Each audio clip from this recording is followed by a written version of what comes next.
What is up, DramaAlert Nation? I'm your host, Killer Keepstar. Let's get right into the news.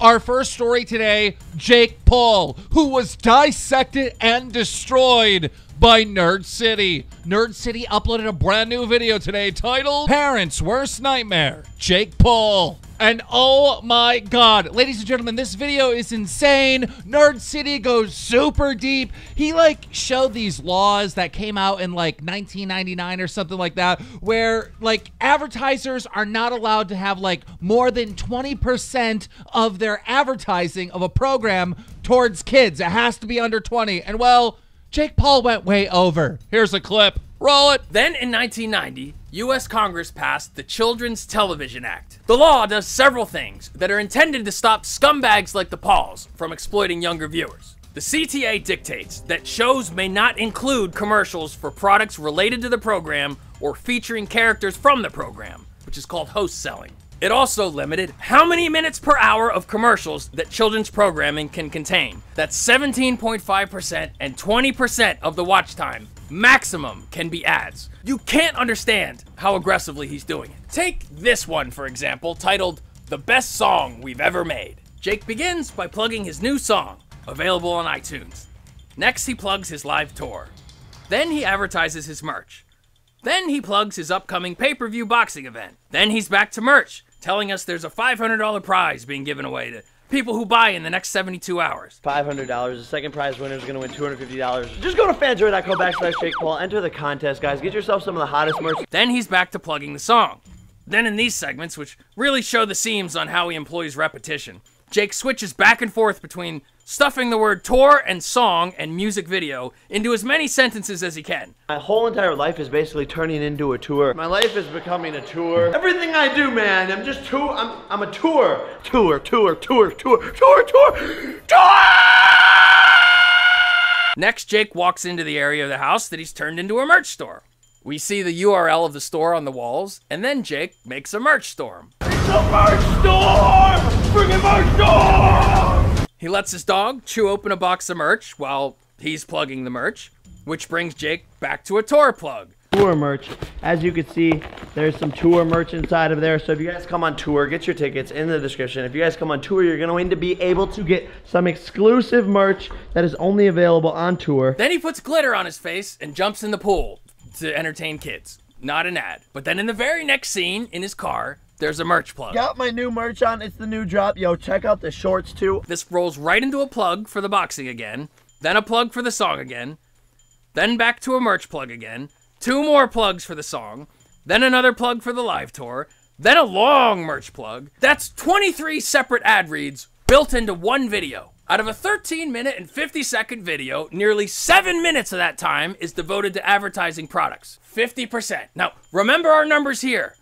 17.5% and 20%. And Jake understands and leans into heavy repetition as a principle of advertising. Watch how he describes it here when talking to Vice. I think you have to market to them a ton of times to make sure that they're reminded of what message you want to push. Wow! But not just that. He goes in to talk about how there are all these really young children watching Jake Paul, and Jake Paul's doing this scary clown thing, and these kids are legitimately freaking out thinking it's real because they can't tell the difference. Roll it. Spectators swing metal baseball bats all around Jake's dog, debate stabbing the dog with a butcher knife, hold the dog hostage, and then in scenes that really upset young fans, bind, kidnap, and terrorize Jake and Erica.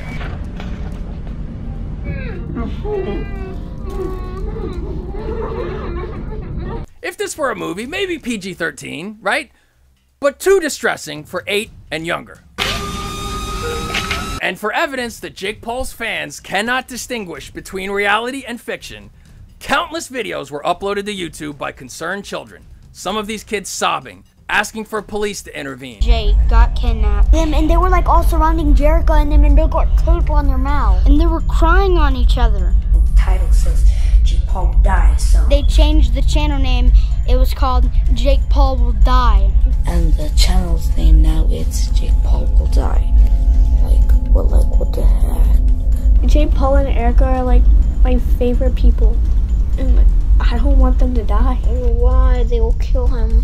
And we don't want him just to be dead, actually. He's my hero. And my best friend. Let Jake Paul go. I was really scared. The clown got a knife. One of the clowns were about to kill the blonde dog.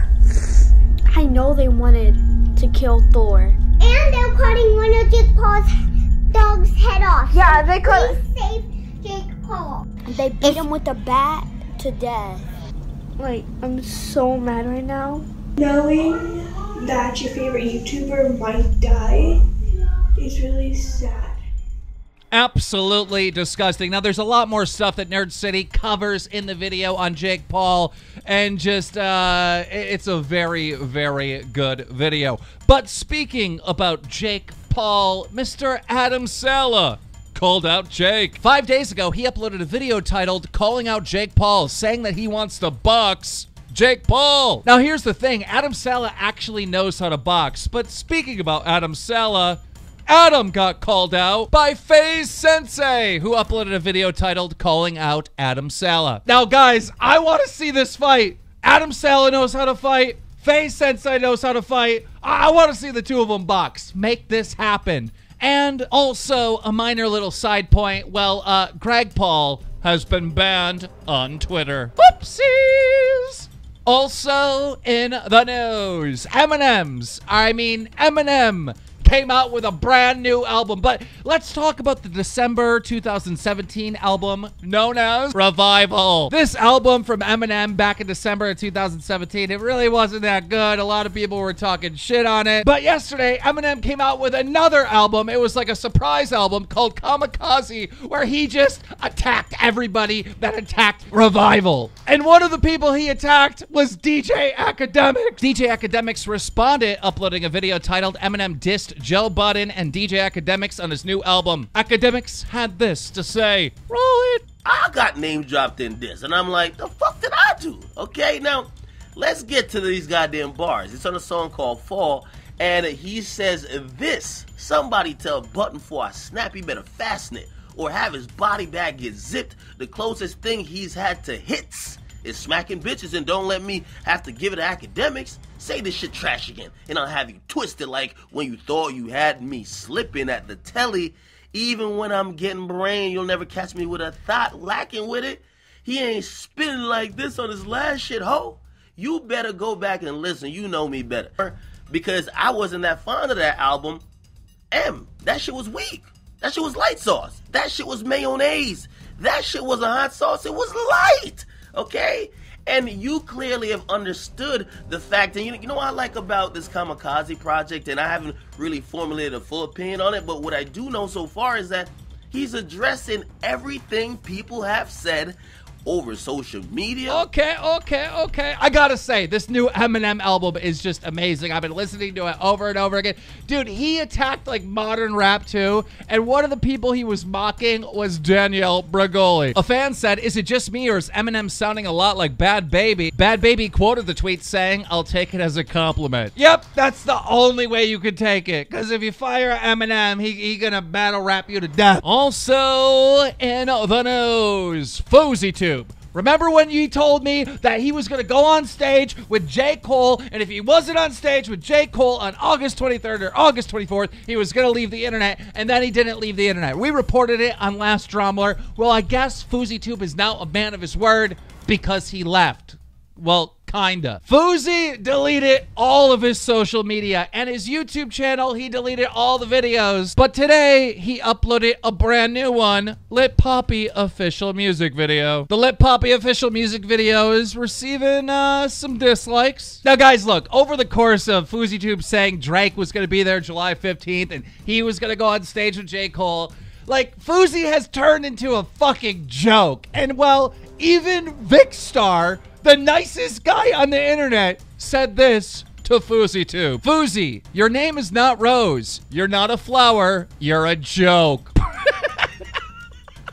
Vikkstar! I've never seen Vikkstar be mean to anyone. Guys, I hope you enjoyed this video. If you are new here and you want to keep up to date with all the news going on in the community, subscribe with notifications on, because as soon as I get the scoop, you want to be kept in the loop. And guys, just in case you missed last DramaAlert, my cotton candy G Fuel flavor is out. Link in the description. Use code KEEM. If you enjoy this video, make sure you take the time to slap a like on it.